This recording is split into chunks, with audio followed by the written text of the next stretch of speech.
So eto na nga po mga idol, dagdag na player sa Gilas Pilipinas. Mabilis na aprobahan ng FIBA dahil sa pagiging kawalan ng ating legit na sentro ni si Kai Sotto.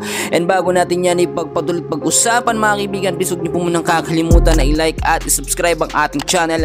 Maraming salamat po. Well mga kaibigan, ngayon po ay naghahanda na ang ating national team kahit malayo pa yung FIBA Asia Cup sa Agosto. Nakita naman natin mga kaibigan, isa ngayon sa nagiging problema yung paninisi ng mga Gilas fans sa pagkatalo ng ating national team.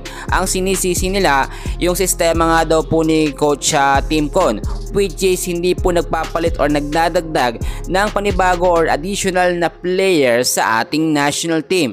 Kung nakita nyo mga kaibigan, 4 na sunod-sunod tayo natalo doon nga po sa second Doha International Cup. At dito sa FIBA Asia Cup Qualifiers ay talo tayo mga kaibigan. Ngayon, natalo man tayo, pasok pa rin tayo sa FIBA Asia Cup sa Agosto. At pangalawa pa tayo sa pwesto mga kaibigan.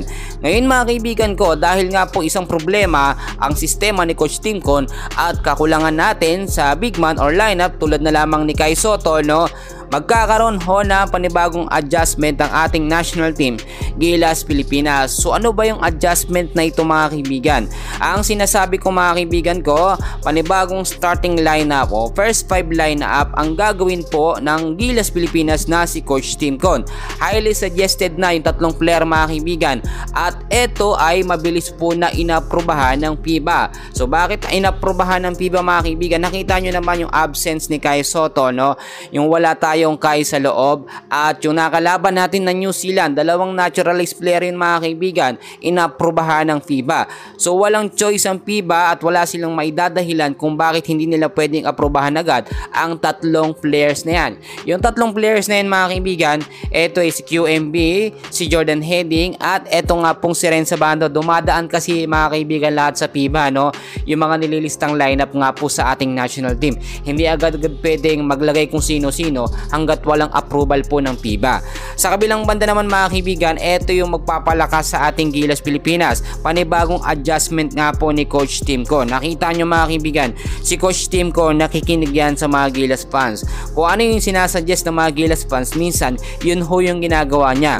Alam naman ni Coach Tim Con yung makakabuti at makakapagpanalo sa ating national team. Ngayon kasi nasasapawan ng pagkatalo ng Gilas sa New Zealand, yung mga bagay na nagawa o naiambag ni Coach Tim Con, lalo na makakuha tayo ng gintong medalya mga kaibigan, dahil sa mga Gilas player, dahil na rin sa kanyang naging lineup. Kung titignan nyo mga kaibigan, so far hindi pa natin masasabi na handa ang ating Gilas Pilipinas sa FIBA Asia Cup sa nalalapit na Agosto sa Jeddah, Saudi Arabia kaganapin mga kaibigan.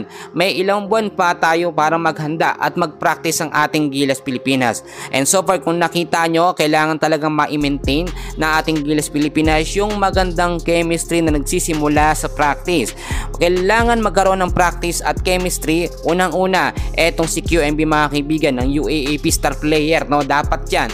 Si Jordan Heading, do alam naman na ni Jordan Heading ang sistema ni Coach Tim Con, pero kinakailangan pa rin niya mag-adjust sa panibagong sistema kasama ang mga players po ng Gilas Pilipinas. Si Renzo Bando mga kaibigan, since 2021 pa siya huling naglaro sa Gilas Pilipinas, pero hindi naman nagbabago ang kanyang galing mga kaibigan. At alam na rin niya ang sistemang pinapatupad nga po ni Coach Tim Con.